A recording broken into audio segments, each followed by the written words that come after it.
وبركاته. الحمد لله نحمده ونستعينه ونستغفره ونؤمن به ونتوكل عليه ونعوذ بالله من شرور أنفسنا ومن سيئات أعمالنا. من يهده الله فلا مضل له ومن يضلله فلا هادي له. ونشهد أن لا إله إلا الله وحده لا شريك له. ونشهد أن سيدنا ونبينا وحبيبنا ومولانا محمدا عبده ورسوله أرسله الله تعالى بالحق بشيرا ونذيرا وداعيا إلى الله بإذنه وسراجا وقمرا منيرا. فقد قال الله تبارك وتعالى في كلامه المجيد وفي الفرقان الحميد: فأعوذ بالله من الشيطان الرجيم. بسم الله الرحمن الرحيم. كل نفس ذائقة الموت ثم إلينا ترجعون. صدق الله المولانا العظيم وصدق رسوله النبي الكريم ونحن على ذلك من الشاهدين والشاكرين. إن الله وملائكته يصلون على النبي يا أيها الذين آمنوا صلوا عليه وسلموا تسليما.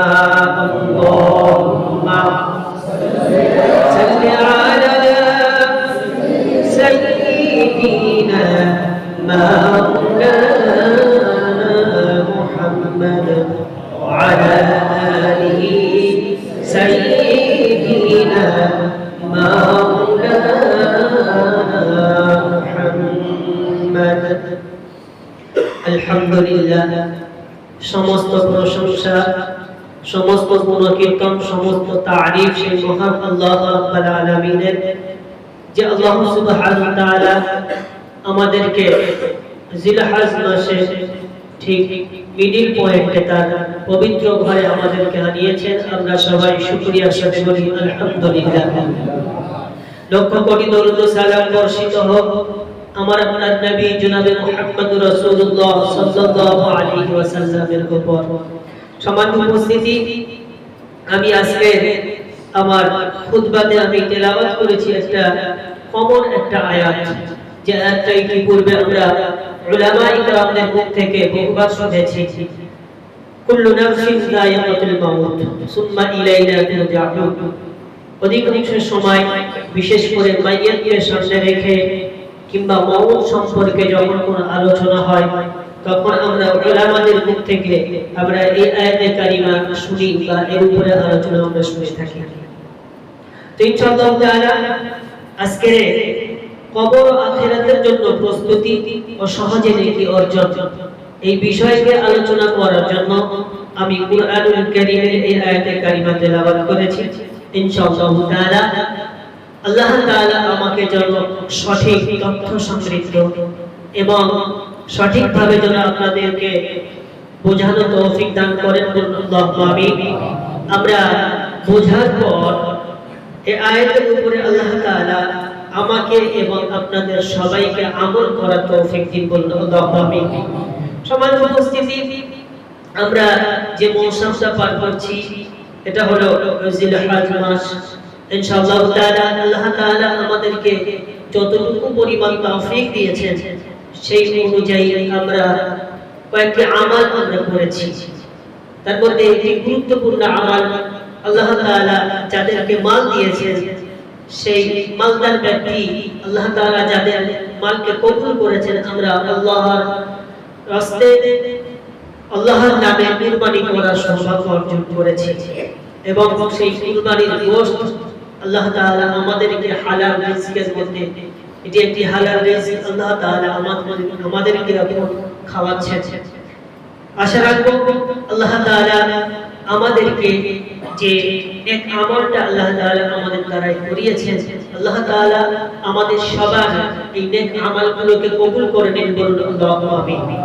সম্মানিত উপস্থিতি, আরবি মাসের 12টি মাস, এই মাস মুহররম থেকে শুরু করে আর জিলহজ পর্যন্ত এক যায় এক আসে, এক যায় এক আসে, এক যায় এক আসে। আল্লাহ তাআলা তার দিন, রাত, সপ্তাহ, মাস, সাল এত চলতেই থাকবে কিয়ামত পর্যন্ত। কতদিন চলতে থাকবে? কিয়ামত পর্যন্ত চলতে থাকবে। কিন্তু আমরা মানুষ কিয়ামত পর্যন্ত একটা মানুষ বেঁচে থাকা সম্ভব নয়। সম্ভব কি? সম্ভব না। জন্ম যার হয়েছে মৃত্যু তার অবশ্যই হবে। আর আজকের আমার আলোচনা এখান থেকে যে আমরা যারা জন্মগ্রহণ করেছি, দুনিয়াতে যারা এসেছি, আমরা সবাই একদিন দুনিয়া ছেড়ে চলে যেতে হবে, অর্থাৎ আমাদের সবাইকে অবশ্যই মৃত্যু হবে। হবে তো? প্রত্যেকটি মানুষকে। যেমন দেখুন, আমরা গেল বছর যে সমস্ত মানুষগুলো আমরা কুরবানির ঈদ অর্থাৎ ঈদুল আজহাতে যাদেরকে দেখেছিলাম, তাদের মধ্যে অনেক মানুষকে আমরা হারিয়ে ফেলেছি। হারিয়ে ফেলিনি কি? অনেক মানুষকে হারিয়ে ফেলেছি, আমাদের ছেড়ে চলে গেছে।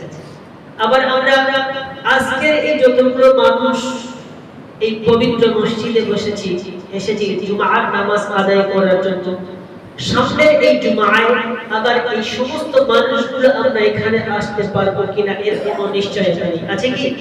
নাই। আমরা কেউ বলতে পারবো না যে আমরা মানুষ কতদিন কতক্ষণ পর্যন্ত দুনিয়াতে বাঁচবো, এটা আমরা কেউ জানি না।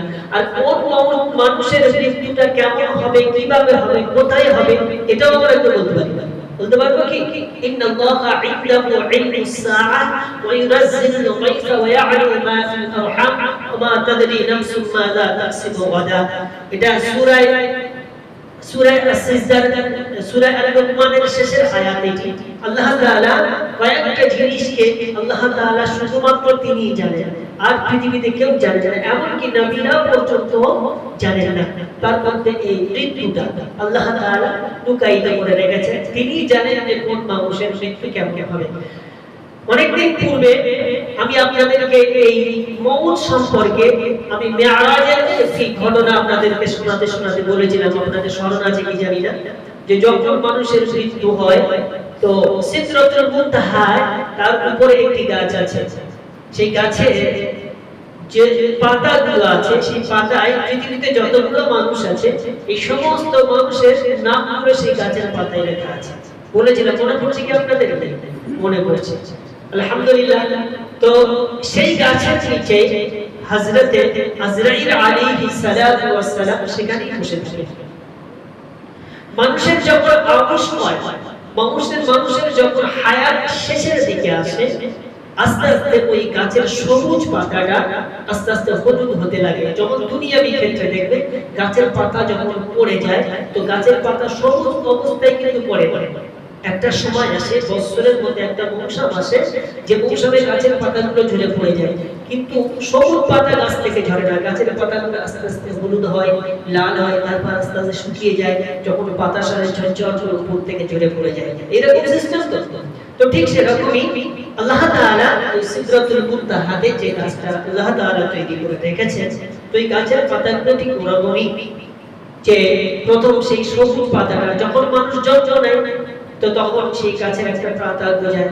পাতাটা যখন কচি পাতাগুলো আমরা দেখি সবুজ, মানে একটা আপনার লাইট না, ডিপ না, লাইট কালারের সবুজ পাতাগুলো যখন গাছের ভিতর থেকে বার হয়, কত সুন্দর লাগে।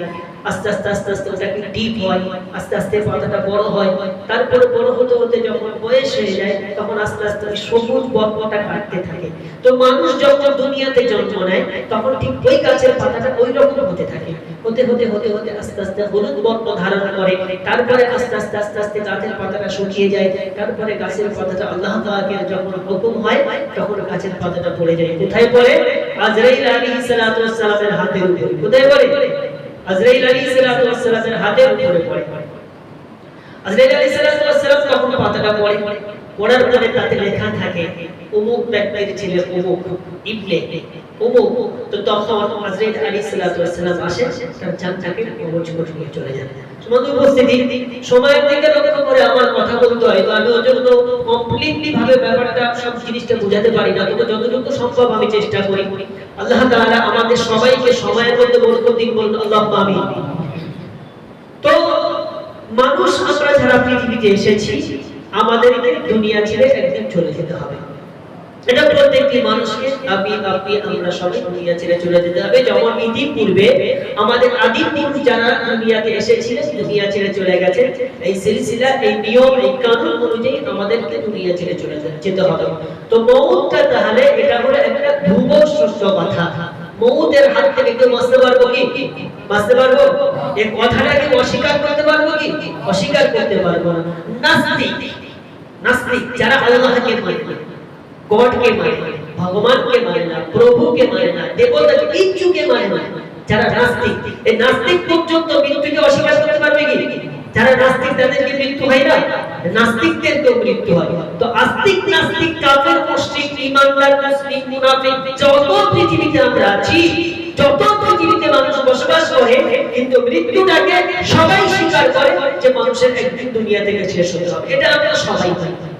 তো দুনিয়া থেকে যখন আমাদের চলে যেতে হবে, যতদিন দুনিয়াতে আমরা আছি ততদিন পর্যন্ত আমরা মানুষ এই কথাটা ধ্রুব সত্য বা এই কথাটা আমরা সবাই বিশ্বাস করি, এটাকে স্বীকার করি, মেনে নিই। তারপরেও মানুষ কিন্তু দুনিয়া ছেড়ে সহজে যেতে চাই না। চাই কি? কোন মানুষ দুনিয়া ছেড়ে যেতে চায়?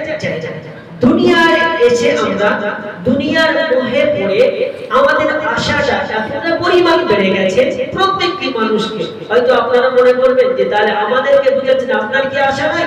অবশ্যই আমারও আশা আছে। আমরা দুনিয়ায় এতভাবে আসক্ত হয়ে গেছি যে আমাদেরকে কখন কোন মুহূর্তে আমাদের দুনিয়া ছেড়ে চলে যেতে হবে এটা আমরা কেউ জানি না, কোন মানুষ জানি না।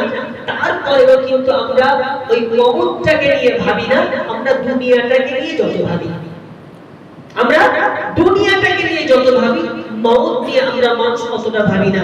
কিন্তু আমি একজন মানুষ ঘর থেকে বেরিয়ে কলকাতায় গেছি, কলকাতায় গিয়েছি আমি অনেক দিন পর্যন্ত কাজ করে করে করে করে মালিকের কাছে আমার কয়েক লক্ষ টাকা জমা ছিল। তো আমি বুক ভরা আশা নিয়ে কলকাতায় গেছি, মালিক আমাকে ফোনে বলেছে হ্যাঁ বাবু তুমি আসো, তোমার সমস্ত টাকাগুলো আমি আজকে তোমাকে দিয়ে দেব, যতগুলো টাকা আমার কাছে পাওনা আছে। এই মানুষটা কত খুশি হবে বলুন তো? অনেক অনেক অনেক খুশি হবে। তো আমি গেলাম, খুব তাড়াতাড়ি করে দোকানদারের কাছে পৌঁছালাম, বিনয়ের সাথে দোকানদারের সামনে আমরা বসলাম। বসার পরে বাবু আমাকে হিসাবপত্র করে সমস্ত টাকাগুলো আমাকে দিয়ে দিল। টাকাগুলো যে আমাকে দিয়ে দিল, ওই টাকা আমি ভক্ষণ করতে পারবো কিনা এটাও আমি জানি না। জানি কি? হয়তো টাকা নিয়ে ঘর পর্যন্ত আমি নাও পৌঁছাতে পারি, কিংবা আমি ঘরে পৌঁছেছি, টাকা আলমারিতে আমি ঢুকিয়ে দিয়েছি, আমি কাল সকালবেলা হিসাব করে আমার যত কাজ আছে কাজগুলোকে আমি করব এবং যতগুলো মানুষের পাওনা আছে তাদেরকে আমি মিটিয়ে দেব। টাকা আমি হিসাব করে কিনে আলমারিতে তুলে দিয়েছি, সকালবেলা ওই টাকার টাকা আমার আর হলো না। এরকম হতে পারে কি? পারে তো পারে। কিন্তু তারপরেও মানুষ আমরা ওই লোভ ছাড়তে পারি না। সম্মানিত উপস্থিতি, তাহলে দুনিয়াতে আমরা যারা এসেছি আমাদের প্রত্যেকটি মানুষকে দুনিয়া ছেড়ে চলে যেতে হবে। যখন আমরা মানুষ দুনিয়া ছেড়ে চলে যাব, দুনিয়া ছেড়ে চলে যাওয়ার পরে এবার আমাদের সমস্ত রকমের খেলাটা সেখানে গিয়ে শুরু। কোথায়? সর্বপ্রথম কবর থেকে। আল্লাহ তাআলা আমাদেরকে দুনিয়াতে পাঠিয়েছেন। আল্লাহ তাআলা দুনিয়াতে আমাদেরকে পাঠানোর পরে আল্লাহ তাআলা আমাদেরকে আকল দিয়েছেন, বিবেক দিয়েছেন। আল্লাহ তাআলা মানুষকে সঠিক রাস্তায় চলার জন্য আল্লাহ তাআলা প্রতিটা যুগে নবী এবং রাসূল পাঠিয়েছেন এবং নবী রাসূল পাঠানোর পরে মুহাম্মদ সাল্লাল্লাহু আলাইহি ওয়াসাল্লাম দুনিয়াতে এসে তিনি বলেছেন বাআসানি মুআল্লিমা, আমি পৃথিবীর মানুষের শিক্ষক হিসেবে আল্লাহ তাআলা আমাকে প্রেরণ করেছেন। কে বলেছেন কথাটি? হযরত মুহাম্মদ রাসূলুল্লাহ সাল্লাল্লাহু আলাইহি ওয়াসাল্লাম আমাকে দুনিয়ার মানুষের শিক্ষক হিসেবে আল্লাহ তাআলা আমাকে প্রেরণ করেছেন। বাআসানি মুআল্লিমা, আল্লাহ তাআলা আল্লাহ রাসূল সাল্লাল্লাহু আলাইহি ওয়াসাল্লামকে আমাদের জন্য শিক্ষক হিসেবে প্রেরণ করেছিলেন। তো প্রতিটি যুগে আল্লাহ তাআলা একটি দুটি তিনটি চারটি করে নবী পাঠিয়েছেন এবং ওই নবীগুলোকে তাদের গার্ডিয়ান হিসেবে তাদেরকে গার্ড হিসেবে আল্লাহ তাআলা নবীদেরকে পাঠিয়েছেন। আর বলে দেওয়া হয়েছে যে তোমরা দুনিয়াতে যে যতদিন বাঁচবে এই দিনগুলোকে আমি আল্লাহ আমার হুকুম এবং যে যুগে যে নবী পাঠাচ্ছি ওই নবীর কথা, নবীর তরিকা, নবীর আদর্শকে তোমরা ফলো করবে। যদি আমি আল্লাহ আমার হুকুম আর নবীর আদর্শকে ফলো করে দুনিয়াতে তুমি যতদিন বাঁচবে, অর্থাৎ প্রতিটি নর এবং নারী সাবালক সাবালিকা হওয়ার পর থেকে নিয়ে যদি আমরা 15 বছর 20 বছর 30 বছর 40 বছর 50 60 70 80 100 ইত্যাদি আমরা যদি বাঁচি, ওই জীবনটা আমরা যদি আল্লাহ এবং আল্লাহর হুকুমের উপরে চালাতে পারি, চলতে পারি, তাহলে কবর যে আমাদের প্রথম মঞ্জিল, যেখানে আমি আমার ওই জীবনটার হিসাব দেওয়া লাগবে, সেখানে গিয়ে আমার আপনার প্রত্যেকটি মানুষের হিসাবটাকে সহজ হবে। যদি আমরা আল্লাহর হুকুম এবং নবীর তরিকার উপরে না চলি, মুহাম্মদ সাল্লাল্লাহু আলাইহি ওয়াসাল্লামের শিক্ষার উপরে না চলি, তার সেই শিক্ষা যদি আমরা না শিখি, তার সেই শিক্ষাগুলো যদি আমাদের জীবনের সাথে বাস্তবায়ন না করি, তাহলে কবরের পর থেকে নিয়ে আর কিয়ামত পর্যন্ত, আবার কিয়ামত থেকে নিয়ে ফুলসিরাত পর্যন্ত, ফুলসিরাত থেকে মিজান পর্যন্ত প্রতিটা জায়গায় আমাদেরকে ইমতিহান দিতে হবে।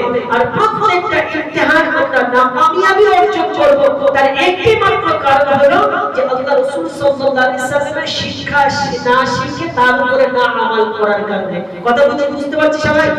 কথা বুঝতে পারছি? এবার দেখুন বিশ্বনবী সাল্লাল্লাহু আলাইহি ওয়াসাল্লামের তরিকার উপরে চললে আমরা কি পাবো? আল্লাহ রাসূল সাল্লাল্লাহু আলাইহি ওয়াসাল্লামের তরিকার উপরে চললে আমরা কি পাবো? আমরা প্রত্যেকটি মানুষ জানি যে যখন আমরা যে যত অল্পশীল মানুষ হই না কেন, যে যত সম্পদওয়ালা মানুষ হই না কেন, যে যত শিক্ষাবিদ মানুষ হই না কেন, যে যত বড় দার্শনিক আর যে যত বড় ক্ষমতাশীল মানুষ হই না কেন, যখন আমাদের জানটাকে জিবরিল আলাইহিস সালাম, আজরাইল আলাইহিস সালাম এসে নিয়ে চলে যাবে, তারপর থেকে আমাদের এই বডিটার আর কোনো দাম নাই। আছে কি? কোনো দাম নাই, এক পয়সা দাম নাই। যদি আপনি 50 কোটি টাকা খরচা করে যদি একটি বিল্ডিং বানিয়ে রাখেন, তো আপনার যদি হসপিটালে রাত্রেবেলা মৃত্যু হয় আর যদি জানাজার নামাজে যদি ঘোষণা হয় রাত্রেবেলা মৃত্যু হয়েছে, সকালবেলা 7টা কিংবা 8টার সময় জানাজা হবে, আপনার ওই 50 কোটি টাকা দামের বাড়ির ভিতরে আপনার লাশটা ঢোকাবে। কথা ঠিক কি না? ওই লাশটা ঢোকাবে না, বলবোকে ধুইকে ধাইয়ে নিয়ে কোন একটা বারান্দা কিংবা ঘরে নিচে কিংবা গাড়ির পার্কিং যেখানে আছে সেখান থেকে গাড়িগুলো বার করে ওইখানটায় রেখে দাও, বা 1 ঘন্টা পরে জানাজা পড়ে আমাকে বিদায় করে দেবে। কথা ঠিক কি না? কথা ঠিক তো? তাহলে আমার দুনিয়ার এই সম্পদ, এই বিষয়, এই শিক্ষা, এই যা কিছু আছে এর কোনো দাম নাই। মুহূর্তের মধ্যে যখন আমার মৃত্যু হয়ে যাবে আমার সব শেষ, আমার আর 1 পয়সা দাম নাই। প্রতিটি মানুষ তখন আমার নাম ধরে আর কেউ ডাকবে না, আমাকে আর কেউ ক্ষমতাশীল মানুষ বলবে না, অর্থশীল মানুষ বলবে না, আমাকে রাজা কেউ বলবে না, বাদশা কেউ বলবে না। একটি মাত্র নাম আমার সবার মনে থাকবে, সেটা হলো এটা একটা লাশ। এটা কি? এটা একটা লাশ। আমার আর কোনো নাম গুণ সমস্ত সবকিছু মুহূর্তের মধ্যে বিলীন হয়ে যায়। সমাজ উপস্থিতি, শুধুমাত্র প্রত্যেকটি মানুষের ওইখান থেকে একটা জিনিস কাজে লাগবে, সেটা হলো কি? নেক আমল। সেটা কি? নেক আমল আর নেকি। তো নেকি, নেক আমল, এটা দুনিয়াতে আমাদেরকে সঞ্চয় করতে হবে। কখন? দুনিয়াতে সঞ্চয় করতে হবে। তো দুনিয়াতে আমরা দুইটা জিনিস সঞ্চয় করতে হবে। একটা হলো দুনিয়াতে চলাফেরা করার জন্য, দুনিয়ার জীবন যাপন করার জন্য আমাদেরকে অর্থ ইনকাম করতে হবে, সেটা হলো হালাল পদ্ধতিতে। কোন পদ্ধতিতে? হালাল পৃথিবীতে আমাদেরকে দুনিয়াতে চলতে গেলে আমাকে খেতে হবে, আমার উপরে আমার সংসারের জিম্মাদারি আছে, তাদেরকে খাওয়াতে হবে, আমার উপরে আমার সংসারের আর অনেক জিম্মাদারি আছে, তাদের ভরণ পোষণের দায়িত্ব আমাকে নিতে হবে। আর এই সব কিছু করার মূলে একটা জিনিস লাগে, সেটা হলো অর্থ। সেটা কি? সেটা হলো অর্থ। এই অর্থটা আমাকে হালাল পদ্ধতিতে ইনকাম করতে হবে। আর সবচেয়ে বড় জিনিস যেটা হলো, সেটা আমার চক্ষু যেদিকে বুঝে যাবে, বিবি আমার পাশ থেকে সরে যাবে, বাচ্চা আমার পাশ থেকে সরে যাবে, মাতা পিতা আত্মীয় সবাই আমার কাছ থেকে সরে যাবে, শুধুমাত্র আমার নেক আমল লাগবে। সেটা আমাদের কখন তৈরি করতে হবে? নেক আমলটা কখন করতে হবে? মরণের পর। কখন? নেক আমলটা যেটা আমার সর্বক্ষণ সর্বসময়ের জন্য কাছে থাকবে, যেটার জন্য আমি কিয়ামত পর্যন্ত নাজাত পাবো, যেটার জন্য আমি আল্লাহ তাআলার সমস্ত পরীক্ষাতে সফলতা অর্জন করতে পারবো, আমরা সেটার জন্য চিন্তা করব মরণের পরে। কখন? মরণের পরে। আর বেঁচে যতদিন থাকবো ততদিন শুধুমাত্র চিন্তা করব আমি কি খাবো, বিবি কি খাবে, বাচ্চা কি খাবে, ঘর কিভাবে হবে, এই সব নিয়ে আমরা ব্যস্ত থাকবো। সমাজ উপস্থিতি না যেমন আমি দুপুরবেলা খেয়েছি, আমার রাতের খাবারটা যেমন আমার জন্য প্রয়োজন, এটা আমাকে জোগাড় করতেই হবে। এর জন্য যতটা পরিশ্রম করি, তেমন আমি যোহরের নামাজ পড়েছি, আসরের নামাজটা আমাকে পড়তেই হবে, ঈশা পড়েছি, আমাকে ফজর পড়তেই হবে। যদি এই রকম প্রতিভা, এই রকম কম্পিটিশন যদি করে দুটোকে একসাথে আমরা নিয়ে যাই, তাহলে সফলকাম হতে পারবো। সমাজ উপস্থিতি, তাহলে দুনিয়ার জিন্দেগিতে আমরা যতদিন থাকবো, এই সময় আমাদেরকে কামাতে হবে নেকি। কি কামাতে হবে? নেকি। আর এই নেকি কামানোটা খুব একটা সহজ, খুব সহজ। যত কাজ আছে সবচেয়ে বেশি সহজ কাজ হলো নেকি কামানো। কি কামানো? নেকি কামানো। কিয়ামতের দিন বান্দা যখন দেখবে তার আমলনামাগুলো তার সামনে যখন তুলে ধরা হবে, আমলনামা মানে ওই 15 বছর কিংবা 11 কিংবা 12 বছর বয়স যেখান থেকে মানুষ সাবালিকা হয়ে যায়, ওইখান থেকে নিয়ে আর মৃত্যু পর্যন্ত এই টোটাল জিন্দেগির যে আমলগুলো সে করেছে, ভালো কাজ খারাপ কাজ সমস্ত কাজগুলো সে যখন করেছে, তো কিছু কিছু মানুষের ওই আমলনামাটা যখন তুলে দেওয়া হবে, ওয়াকুল্লা ইনসানিন আলজামনাহু তাইরাহু ফি উনুকিহি ওয়া নুখরিজু লাহু ইয়াওমাল কিয়ামাতি কিতাবান ইয়ালকাহু মানশুরা। কুরআন কারীমের 15 নম্বর পারা 2 নম্বর পৃষ্ঠা 8 নম্বর লাইনের 14 নম্বর আয়াত, সূরা বনী ইসরাঈল। রব্বে কারীম শুনিয়েছেন, ওয়াকুল্লা ইনসানিন আলজামনাহু তাইরাহু ফি উনুকিহি। প্রত্যেকটি মানুষ কিয়ামতের দিন আল্লাহ তাআলা প্রতিটি মানুষের আমলনামা তার সামনে উপস্থিত করে দেখাবে আর বলবে, বান্দা তোর সাবালক হওয়ার পর থেকে নিয়ে মৃত্যু পর্যন্ত যতদিন তুই দুনিয়াতে ছিলি, যত সপ্তাহ, যত মাস, যত সাল তুই দুনিয়াতে ছিলিস, তোর সমস্ত সব কিছু আমি আল্লাহ তাআলা রেকর্ড করে রেখে দিয়েছি। আমি সেই রেকর্ডকৃত মেমোরিটা, সেই রেকর্ডকৃত ক্যাসেটটা তোর সামনে আজকে ওপেন করে দিলাম। বান্দা তুই কত কি আমল করেছিস। এক শ্রেণীর মানুষগুলো সেদিন ওই আমলনামাটা দেখার পরে অবাক হয়ে গিয়ে বলবে, আল্লাহ এত আমল আমি কি করে করলাম, আমি তো এত ভালো কাজ করি নাই, তারপরেও আমার আমলনামায় এতগুলো নেকি কি করে জমা হয়েছে বল। আল্লাহ তাআলা সেদিন বলবে, বান্দারে যখন তুই ঘরে ছিলিস, যখন তুই দুনিয়াতে ছিলিস, যখন উঠতে বসতে শুতে সর্বক্ষণ সর্ব সময়ের জন্য আমি আল্লাহ আমার নামটা বান্দা তুই নিয়েছিস। এই আল্লাহ নামটা নেওয়ার কারণে আমি আল্লাহ তোকে এত নেকি দিয়েছি। বলবো সুবহানাল্লাহ। যতগুলো নাম দুনিয়াতে আল্লাহ তাআলা যতগুলো শব্দ তৈরি হয়েছে দুনিয়াতে, যতগুলো শব্দ তৈরি হয়েছে, এই আল্লাহ শব্দটা এত সহজ, এত সহজ, এরকম শব্দ আর দুনিয়াতে কোনো কিছু নাই। আরেকটা শব্দ আছে মা। কি শব্দ বলুন তো? মা একটা শব্দ আছে, একটা অক্ষরে মা, মায়াকারে মা একটা শব্দ। কিন্তু আপনি দেখুন, যখন আপনি বলবেন মা, কি বলবেন? মা। মা বলতে গেলে আপনার উপরের ঠোঁট আর নিচের ঠোঁট, এই দুই ঠোঁটের শুষ্ক অংশ একত্রিত করতে হবে, তারপর আপনি বলতে পারবেন কি দেখুন বলতে পারবেন না, কিন্তু আল্লাহ সবসময় এত সহজ, মুখ আপনার বোঝাতে হবে না, কিছুই আপনার নাড়তে হবে না, শুধু জিহ্বাটা আপনি নাড়াবেন, সেখান থেকে বেরিয়ে যাবে আল্লাহ। সুবহানাল্লাহ বলেন। এই আল্লাহ শব্দটা বান্দা দুনিয়াতে যতদিন বেঁচে থাকবি আল্লাহ তাআলার নাম জপমালা করবি, সুবহানাল্লাহ সুবহানাল্লাহ ওয়ালহামদুলিল্লাহ লা ইলাহা ইল্লাল্লাহ আল্লাহু আকবার। আল্লাহ তাআলার নাম বান্দা যতদিন তুই স্মরণ করবি, যতবার স্মরণ করবি, আল্লাহ তাআলা বলেন, আল্লাহ তাআলার নাম জপার পরিবর্তে, তার নাম নেওয়ার পরিবর্তে অতীত জীবনের সমস্ত সগীরাগুলোকে মাফ করে দেয়। বলুন সুবহানাল্লাহ। আল্লাহ তাআলার নাম যত আমরা জপব, যত আমরা জপমালা করব, আমাদের বিগত জীবনের পিছনের সগীরাগুলো আল্লাহ তাআলা মাফ করে দেন। এবার আমলনামায় আল্লাহ তাআলা সওয়াব অর্জন করতে থাকেন।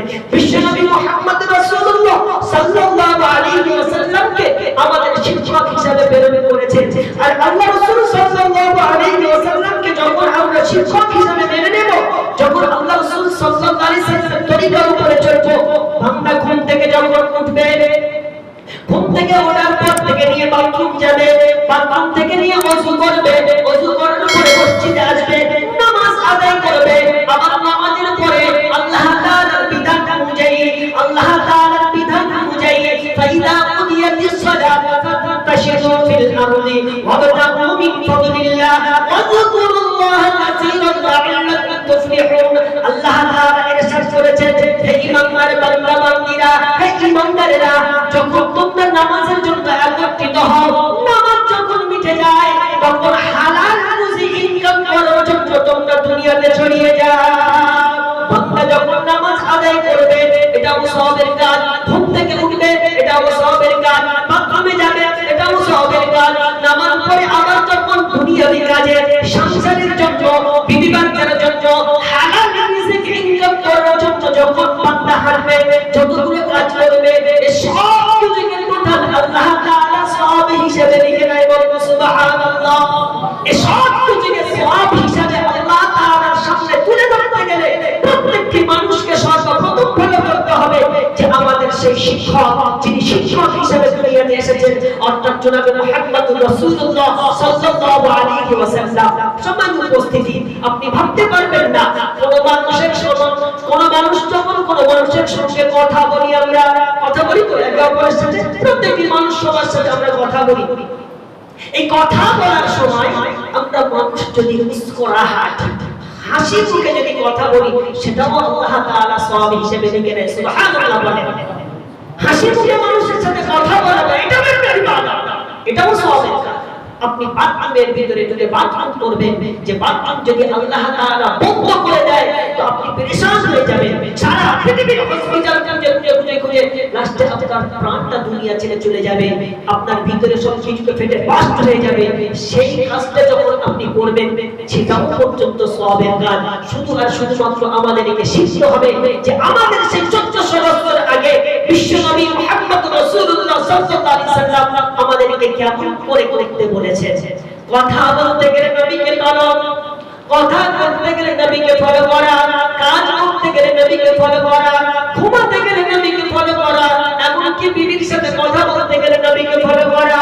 যা কিছু করবেন যদি নবীকে ফলো করা হয়, যা কিছু আমরা করব যদি নবীর আদর্শকে ফলো করা হয়, তাহলে একটা মানুষ সকাল থেকে নিয়ে সন্ধ্যা পর্যন্ত, একদিন, দুদিন, 3 দিন, এক সপ্তাহ, 2 সপ্তাহ, 1 মাস, 2 মাস, 1 সাল, 2 সাল, 3 সাল, এমনকি পুরো জিন্দেগিটা ওই সাবালক হওয়ার পর থেকে নিয়ে মৃত্যু পর্যন্ত যদি নবীকে ফলো করা হয়, আল্লাহ পাকের হুকুমের উপরে যদি থাকা হয়, তাহলে মানুষ তার টোটাল জীবনটা আল্লাহ তাআলার সওয়াবের মধ্যে লিখে দেন। সুবহানাল্লাহ। কতটা সওয়াব দেখেছে। এবার আপনারা বলুন তো, তাহলে সওয়াব অর্জন করাটা সহজ না কঠিন? সহজ না কঠিন? কেন বলুন সহজ না কঠিন? সহজ, কিন্তু আমরা জানি না, আমরা এগুলো করতে চাই না, শিখতেও চাই না, সেখানে শেখা হয় সেখানে বসতেও চাই না। কিন্তু সাবধান মনে রাখবেন, যদি দুনিয়ার জিন্দেগিতে ছলনা করে, দুনিয়ার জিন্দেগিতে সময় না থাকার বাহানা করে যদি আমরা কেটে দিয়ে চলে যাই, এমন করে যদি চলতে থাকি, সময় কিন্তু আমার কাছ থেকে বিদায় নিয়ে চলে যাচ্ছে। আর যতটা সময় আমার কাছ থেকে কেটে যাচ্ছে,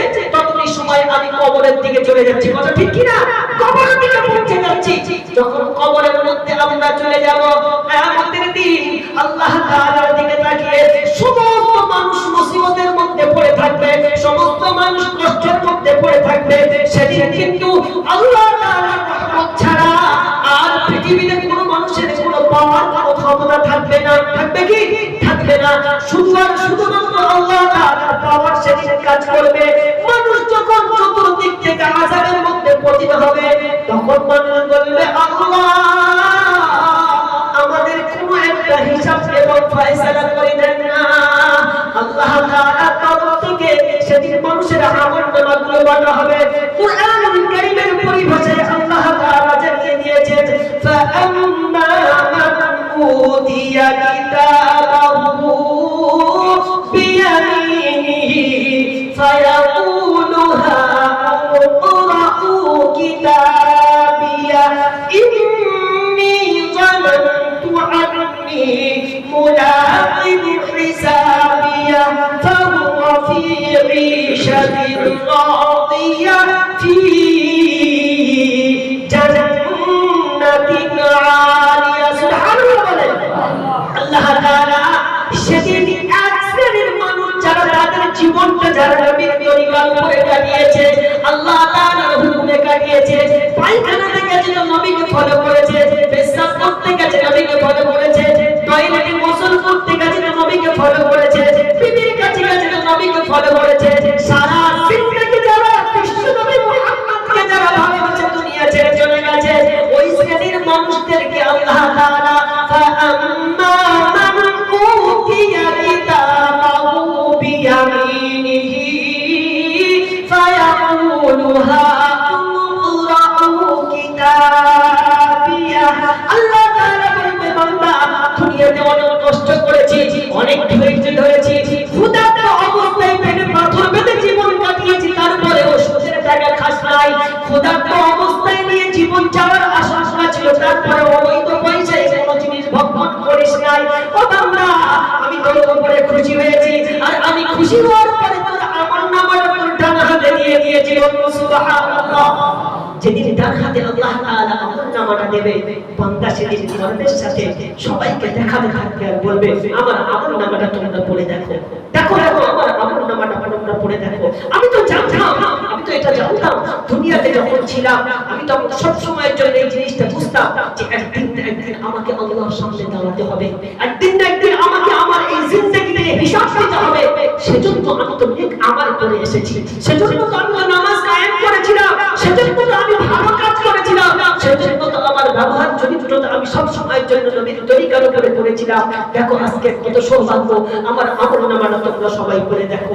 আর এক শ্রেণীর মানুষকে আল্লাহ তাআলা বলবে, ওয়া আম্মা মান উতিয়া কিতাবাহু বিশিমালিহি ফায়াকুলু ইয়া লাইতানি লাম উতা কিতাবিয়া।